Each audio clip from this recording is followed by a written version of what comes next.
ආයුබෝවන්. අද මම ඔයාලව හමු වෙන්නේ චොක්ලට් ලාවා කේක් හදන ආකාරය පෙන්වන වීඩියෝ එකක් සමග. මේ චොක්ලට් ලාවා කේක් හදන්න හරිම ලේසි. ඒත් බේක් කරන ප්‍රමාණය ගැන සැලකිලිමත් වෙන්න ඕන. චොක්ලට් ලාවා කේක් හදන්න අවශ්‍ය වෙන දේවල් මේ වීඩියෝ එක අවසානයේදී සඳහන් කරලා තියෙනවා. මගේ වීඩියෝ වලට ඔයාලා කැමති නම් යාළුවෝ එක්ක ෂෙයා කරන්න.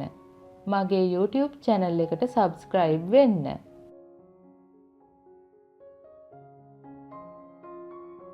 දැනටමත් subscribe වෙලා නැතිනම් පමණක් පහළ තියෙන රතු පාට subscribe button එක click කරන්න. ඊට පස්සේ ඒ ළඟින්ම එන සීනුව click කරන්න. දැන් මගේ අලුත්ම වීඩියෝ ඔයාලට ලේසියෙන්ම බලන්න පුළුවන්. චොක්ලට් ලාවා කේක් හදන්න අවශ්‍ය වෙනවා චොක්ලට් චිප්ස් ග්‍රෑම් 175ක්, ඒ කියන්නේ කෝප්ප එකයි. මම ඩාර්ක් චොක්ලට් සහ සෙමි ස්වීට් චොක්ලට් එකතු කරගත්තා. චොක්ලට් ගනිද්දී දිය කරන්න පුළුවන් චොක්ලට් වර්ගයක් ගන්න. බේකින් චොක්ලට් ගන්න එපා. ඒව දිය කරද්දී කැටි වගේ වෙනවා. ඒ නිසා දිය කරන්න පුළුවන් චොක්ලට් වර්ගයක් ගන්න. බටර් ග්‍රෑම් 90යි, වැනිලා තේ හැඳි 1යි, බිත්තර 3යි හොඳට ගසා ගන්න ඕන. පාන් පිටි ග්‍රෑම් 45යි, ලුණු තේ හැඳි කාලයි. මුලින්ම චොක්ලට් ටිකට බටර් ටික එකතු කරන්න.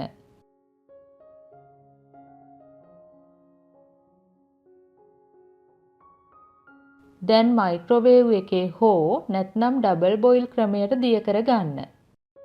මයික්‍රෝවේව් දානව නම් මුලින් තත්පර 30ක් දාලා ටිකක් කවලම් කරලා නැවත තත්පර 30කට දාන්න. ඊට පස්සේ මේ වගේ විස්ක් කරගන්න පුළුවන්. ඩබල් බොයිල් ක්‍රමයට නම් වතුර එකක් උණු කරලා ඒ වතුර එක උඩ වෙනත් භාජනයක් තියන්න. ඒ භාජනයේ පතුල වතුර ගෑවෙන්නේ නැති විදියට තියන්න. ඒ භාජනයට බටර් ටික හා චොක්ලට් ටික දාලා හැඳි ගාමින් දිය කරගන්න. දැන් බිත්තර එකතු කරන්න කලින් මේ මිශ්‍රණය ටිකක් නිවෙන්න ඕන. ලාවා කේක් හදන්නේ මේ වගේ පොඩි oven safe භාජනවල. මුලින්ම මේ වගේ හොඳට බටර් ගා ගන්න. ටිකක් වැඩිපුර බටර් ගා ගන්න ඕන.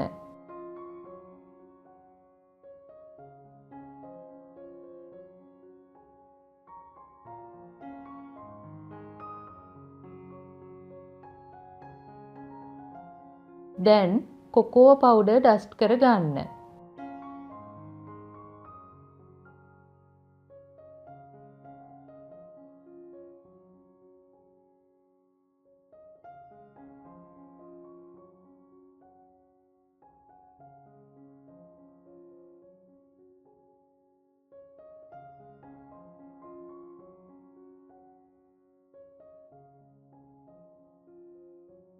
වැඩිපුර කොකෝ පවුඩර් ටික මේ වගේ ඉවත් කර ගන්න.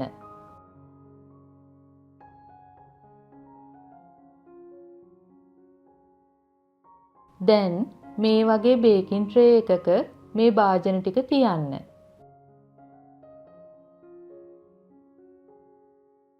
චොක්ලට් මිශ්‍රණයට ගසාගත් බිත්තර එකතු කරන්න.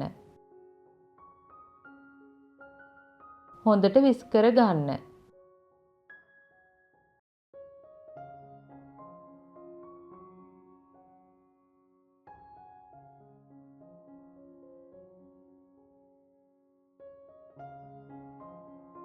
දැන් ලුණු සහ වැනිලා එකතු කරන්න.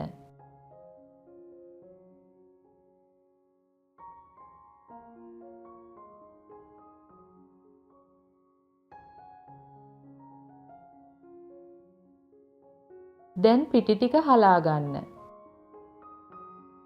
අපි පිටි ගන්නේ ගොඩාක්ම පොඩි ප්‍රමාණයක්. නැවත හොඳට කවලම් කර ගන්න.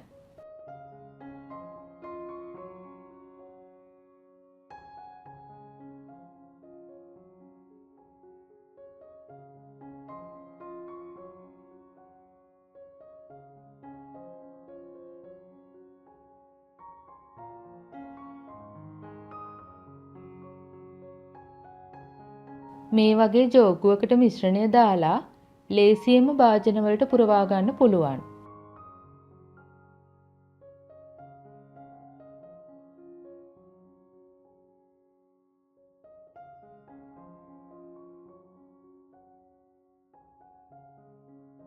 භාජනයෙන් 4/3ක් වගේ මිශ්‍රණය දැම්මාම ඇති. සෙල්සියස් අංශක 230ට ප්‍රීහීට් කළ oven එකේ විනාඩි 10ක් බේක් කරගන්න ඕන.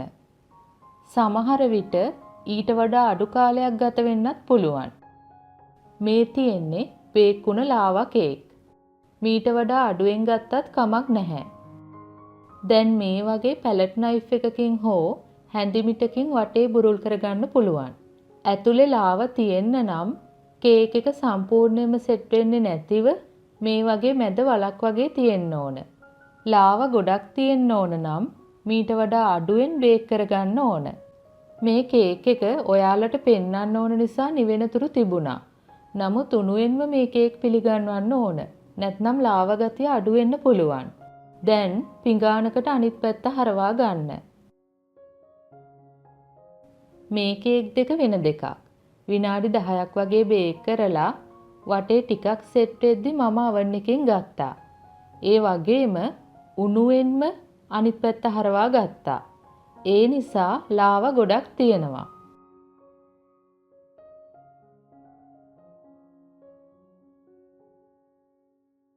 දැන් ඔයාලට අයිස්ක්‍රීම් ස්ට්‍රෝබෙරි තියලා සරසා ගන්න පුළුවන්.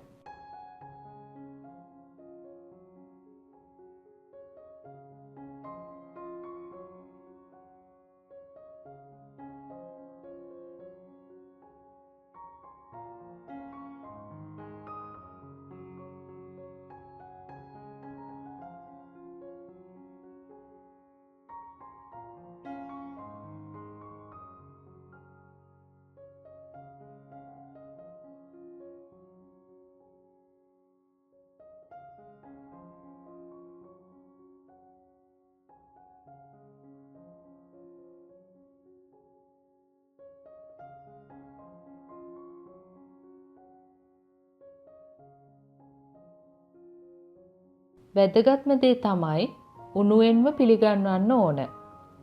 උණු ලාවා කේක් එක්ක සීතල අයිස්ක්‍රීම්. ඔයාලත් මේ ලාවා කේක් හදලා පවුලේ අය සමග රස විඳින්න. මගේ වීඩියෝ වලට ඔයාලා කැමති නම් ලයික් කරන්න, කමෙන්ට් කරන්න, මගේ YouTube channel එකට subscribe වෙන්න. නැවතත් මෙවැනිම රසබර වීඩියෝ එකකින් හමු වෙමු. ස්තුතියි.